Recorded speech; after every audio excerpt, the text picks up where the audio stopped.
Welcome to Kenton's videos. Enjoy the video. You start by getting the car ready.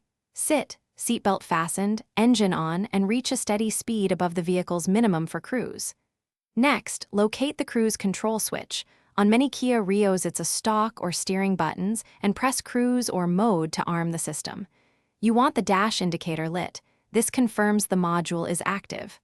Once done, keep a smooth throttle and be prepared to set speed immediately. This reduces abrupt inputs and teaches the system a clean reference speed. With the system armed and you at the desired speed, press SET or the down button to lock that speed.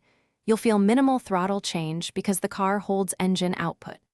To fine-tune, press RES/+ to raise speed in small increments or tap SET/ to reduce it.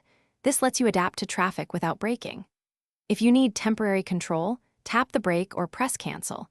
The memory stays so you can resume with RES. Make sure to monitor following distance. Cruise holds speed, not gap. When you're done, disengage cruise by pressing cruise/OFF or by braking. Turning the ignition off fully disables it.